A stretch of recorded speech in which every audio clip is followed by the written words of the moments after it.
ओम नमः शिवाय। हर हर महादेव। रुद्र संहिता का पंचम खंड, आज चौथा अध्याय अपन पढ़ रहे हैं। हर हर महादेव। ओम नमः शिवाय।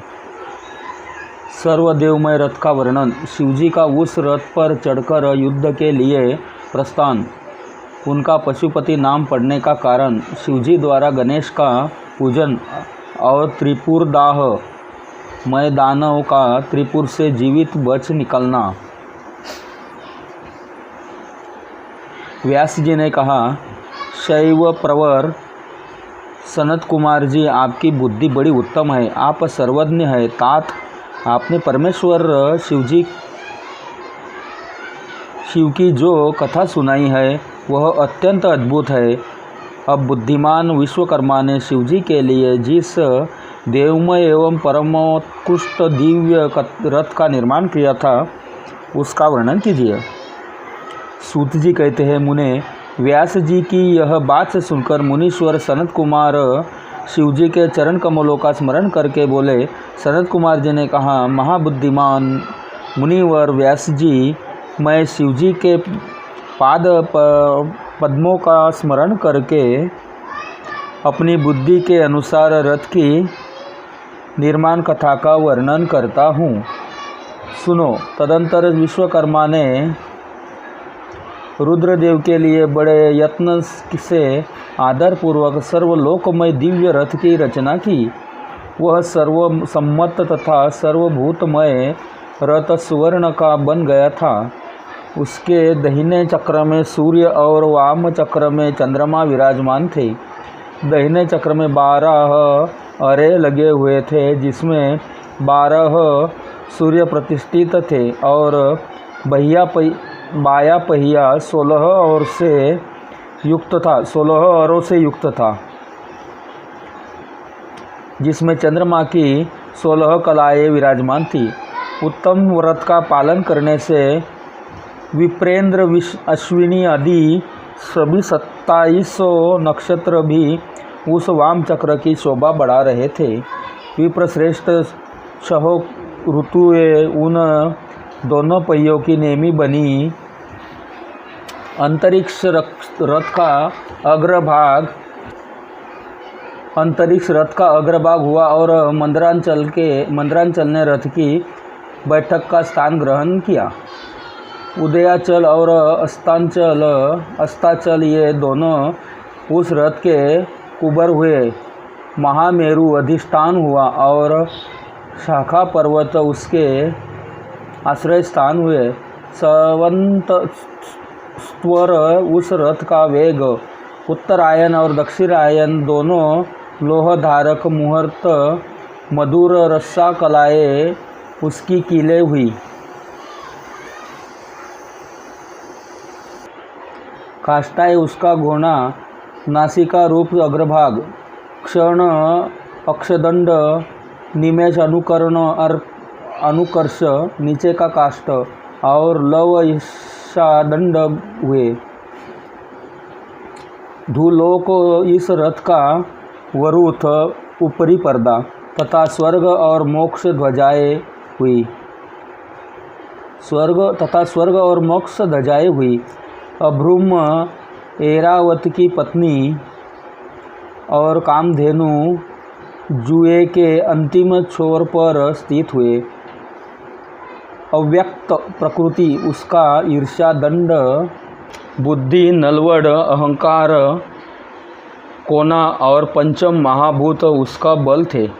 मुनि श्रेष्ठ इंद्रियों उसे चारों ओर से विभूषित कर रही थी, और श्रद्धा उस रथ की चाल थी। उस समय वेदों के 6 अंग ही उसके भूषण और पुराण, न्याय, मीमांसा तथा धर्मशास्त्र उपभूषण हुए।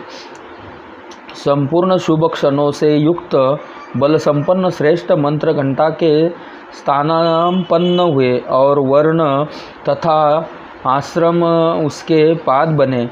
सहस्र फणों से सुशोभित शेषनाग बंधुन रज्जु हुए, और दिशाएं तथा उपदिशाएं उसके पाद बनी।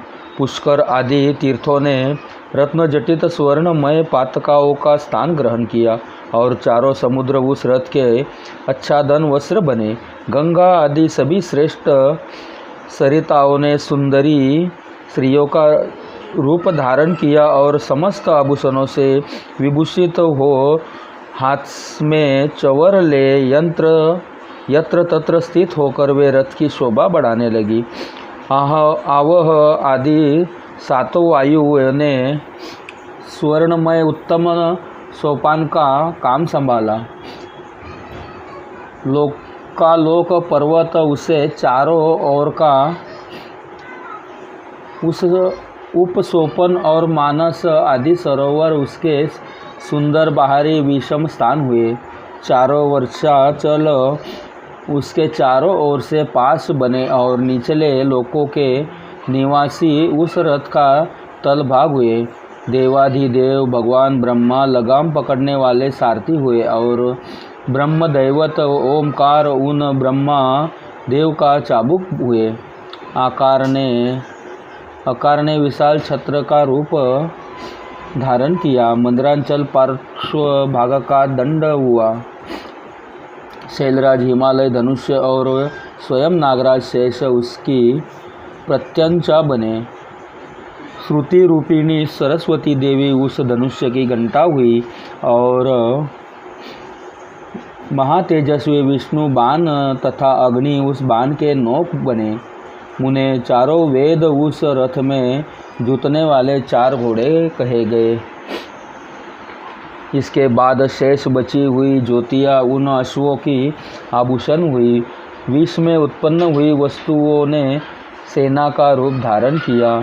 आयु बाजा बजाने वाले और व्यास आदि मुख्य ऋषि वाहक हुए।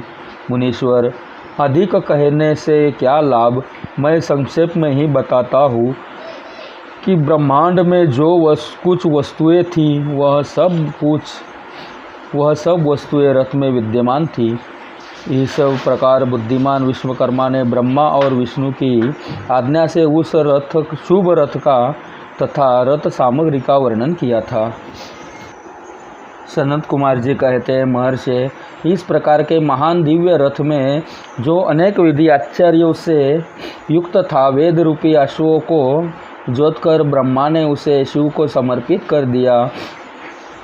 शंभु को निवेदित करने के पश्चात जो विष्णु आदि देवों ने सम्माननीय व त्रिशूल धारण करने वाले हैं, उन देवेश्वर की प्रार्थना करके ब्रह्मा जी उन्हें उस रथ पर चढ़ाने लगे। तब महान ऐश्वर्यशाली सर्वदेवमय शंभु रथ सामग्री से युक्त उस दिव्य रथ पर आरूढ़ हुए। उस समय ऋषि देवता गंधर्व नाग लोकपाल और ब्रह्मा विष्णु भी उसकी स्तुति कर रहे थे। गान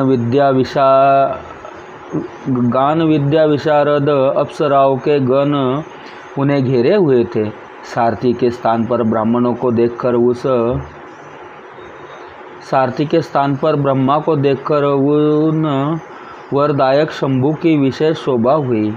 लोक की सारी वस्तुओं से कल्पित उस रथ पर शिवजी चढ़ ही रहे थे कि वेद संभूत वे घोड़े सिर के बल भूमि पर गिर पड़े।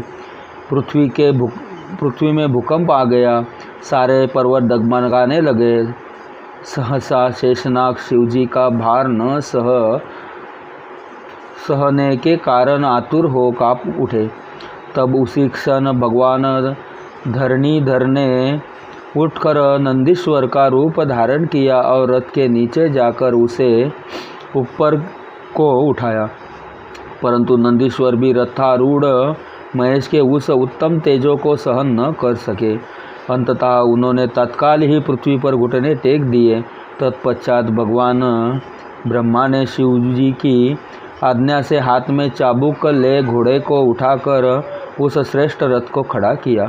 तदंतर महेश्वर द्वारा अधिष्ठित उस उत्तम रथ में बैठे हुए ब्रह्मा जी ने रथ के जूते हुए मन और वायु के समान वेगशाली वेदमय अश्वों को उन तपस्वी दानवों के आकाश स्थित तीनों पुरों को लक्ष्य करके आगे बढ़ाया। तत्पश्चात लोकों के कल्याणकर्ता भगवान रुद्र देवों की और दृष्टिपात करके कहने लगे, सूरश्रेष्ठों,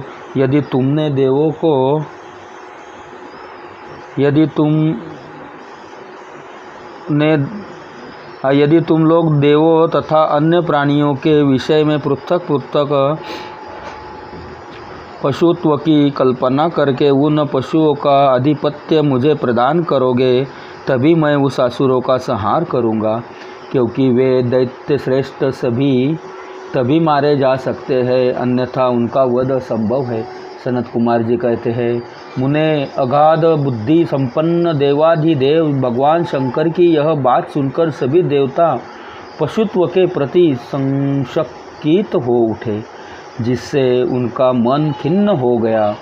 तब उनके भावों को समझकर देव अंबिकापति शंभु करुणार्दा हो गए। फिर वे हंसकर उन देवताओं से इस प्रकार बोले, शंभु ने कहा, देव श्रेष्ठों, पशु भाव प्राप्त होने पर भी तुम लोगों का पतन नहीं होगा। मैं उस पशु भाव से विमुक्त होने का उपाय बताता हूँ, सुनो और वैसा ही करो।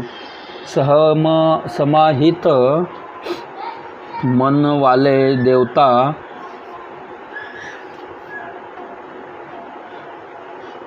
मैं तुम लोगों से सच्ची प्रतिज्ञा करता हूँ कि जो इस दिव्य पशुपात व्रत का पालन करेगा वह पशुत्व से मुक्त हो जाएगा।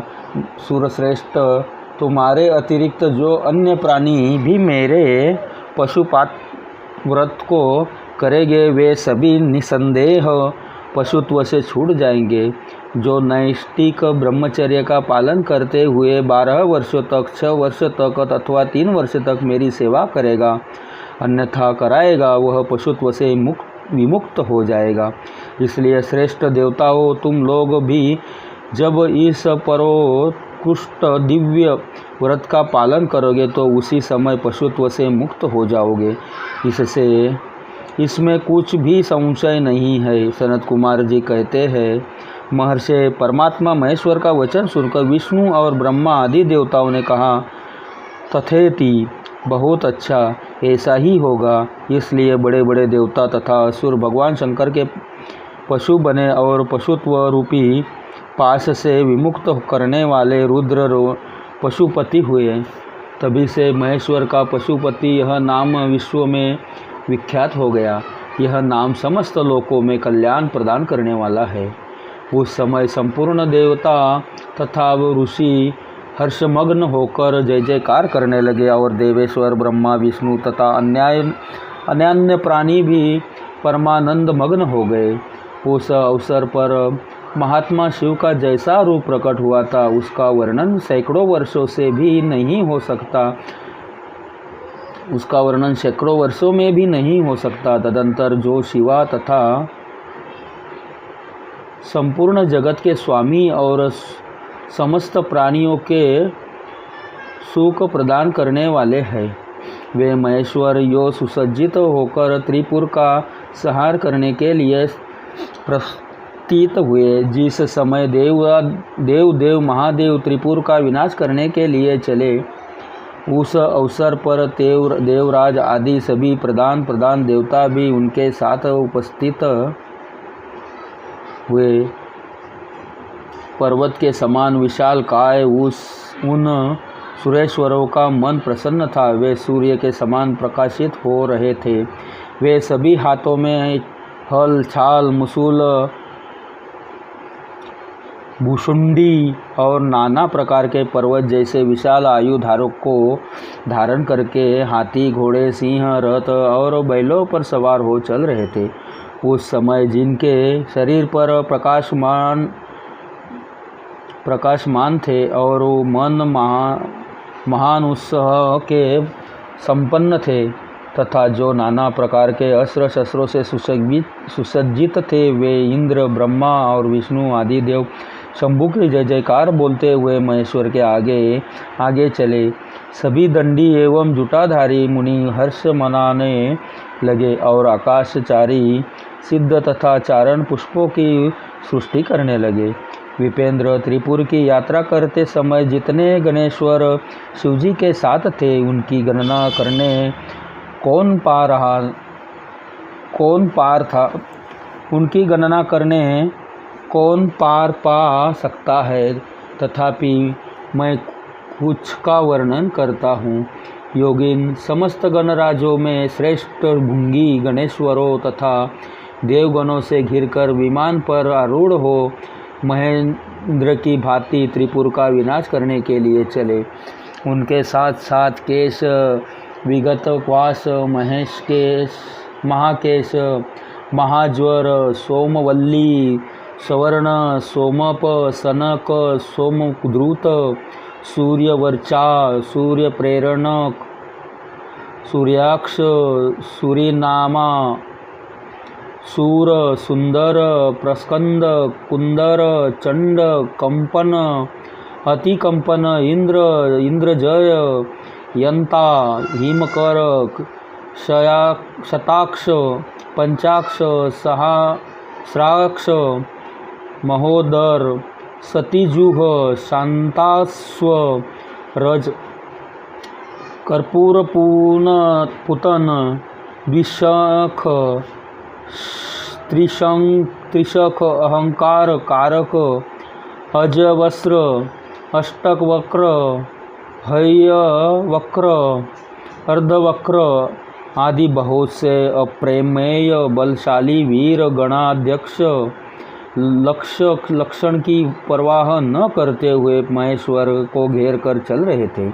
व्यास जी तदंतर महादेव शंभु संपूर्ण सामग्रियों सहित उस रथ पर स्थित हो उस सूर्यद्रोहियों के तीनों पुरों को पूर्णतया दुग्ध करने के लिए अद्यत हुए। उन्होंने रथ के शीर्ष स्थान पर स्थित हो उस महान हृदय उद्युत धनुष्य पर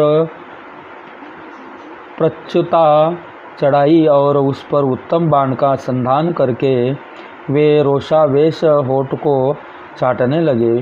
फिर धनुष्य की मूढ़ को दृढ़ता पूर्वक पकड़कर और दृष्टि में दृष्टि मिलाकर वे वहाँ अंचल भाव से खड़े हो गए।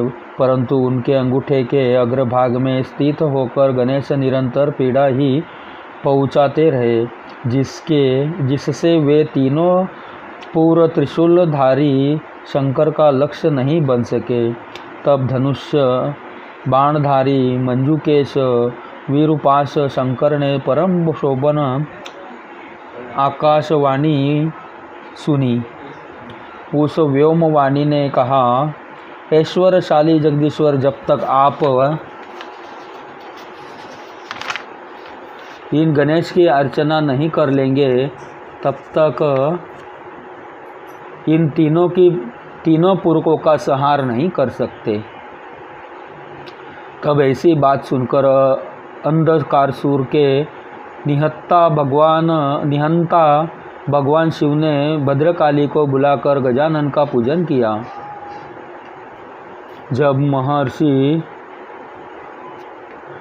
जब हर्षपूर्वक विधि विधान सहित अग्रभाग में स्थित उन विनायक की पूजा की गई, तब वे प्रसन्न हो गए। फिर तो भगवान शंकर को उन तारकापुत्र महामनस्वी दैत्यों के तीनों नगर यथोक्त रूप से आकाश में स्थित दिख पड़े। उस विषय में कुछ लोग ऐसा कहते हैं कि जब शिवजी स्वयं एक स्वतंत्र परम ब्रह्म सगुण निर्गुण सबके द्वारा लक्ष्य स्वामी परमात्मा निरंजन पंचदेवमय पंचदेवों के उपास्य और परात्पर प्रभु है, वे ही सबके उपास्य है, उनका उपाय कोई नहीं है। तब सबके वंदनीय ब्रह्म स्वरूप उन देवेश्वर महेश्वर के विषय में यह बात उचित नहीं जान पड़ती कि उनके कार्य सिद्धि अन्य की कृपा पर अवलंबित हो, परंतु मुने उन देवादिदेव वरदानी महेश्वर के चरित्र में लीलावश सब कुछ घटित हो सकता है। अस्तु, इस प्रकार जब गणाधिप का पूजन करके महादेव जी स्थित हुए, तब वे तीनों पूर्वकालवश शीघ्र ही एकता को प्राप्त हो गए। मुने उन त्रिपुरों के परस्पर मिलकर एक हो जाने पर महान आत्मबल से संपन्न देवताओं को महान हर्ष हुआ। तब संपूर्ण देवगण सिद्ध और परमर्षि अष्टमूर्तिधारी शिव की स्तुति करके उच्च स्वर से जय जयकार करने लगे। उस समय ब्रह्मा और जगदीश्वर विष्णु ने कहा, महेश्वर तारक के पुत्र, उन त्रिपुर निवासी दैत्यों के वध का समय भी आ गया है। विभो, इसलिए ये पूर्ण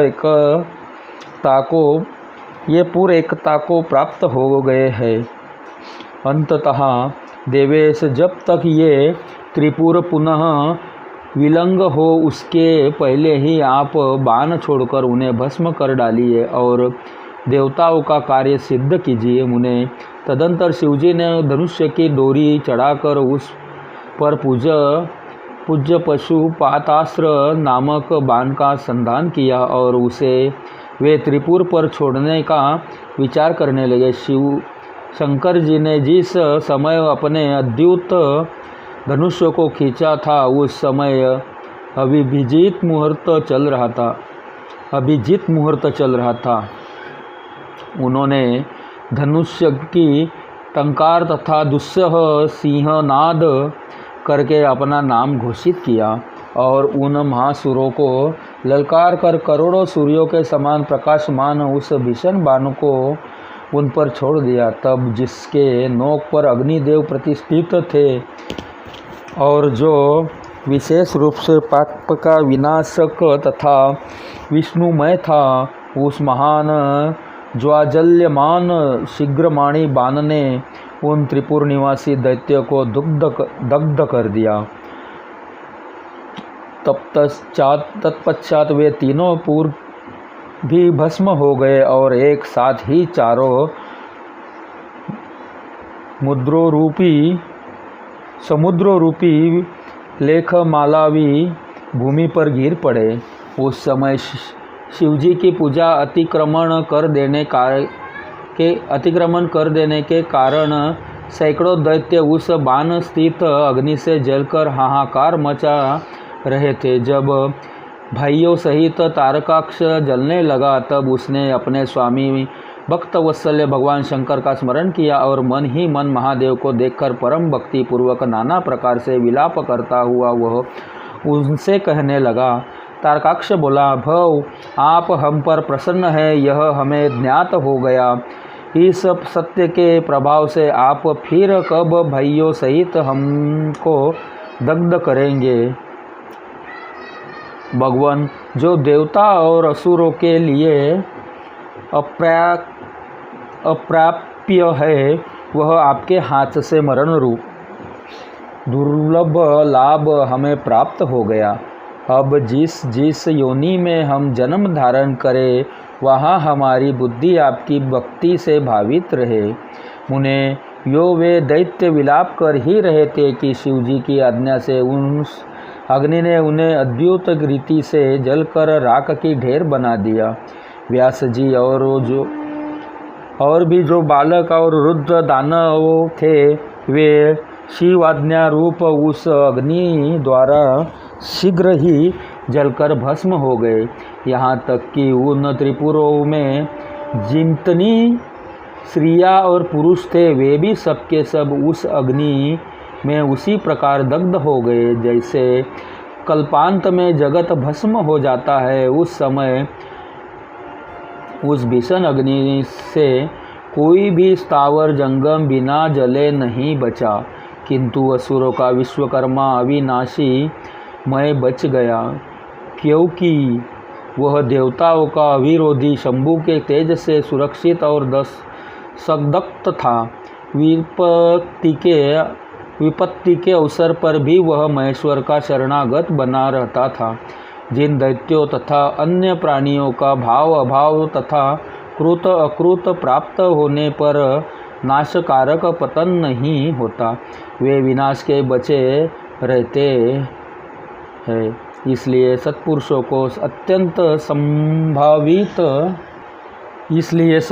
को अत्यंत संभावित उत्तम कर्म के लिए ही प्रयत्न करना चाहिए, क्योंकि निंदनीय कर्म करने से प्राणी का विनाश हो जाता है। अंततः गर्हित कर्म का आचरण भूलकर भी न करे। उस समय जो भी दैत्य बंधु बांधवों सहित शिवजी की पूजा में तत्पर थे, वे सब के सब शिव पूजा में के प्रभाव से दूसरे जन्म में गणों के अधिपति हो गए। 4वां अध्याय पूर्ण।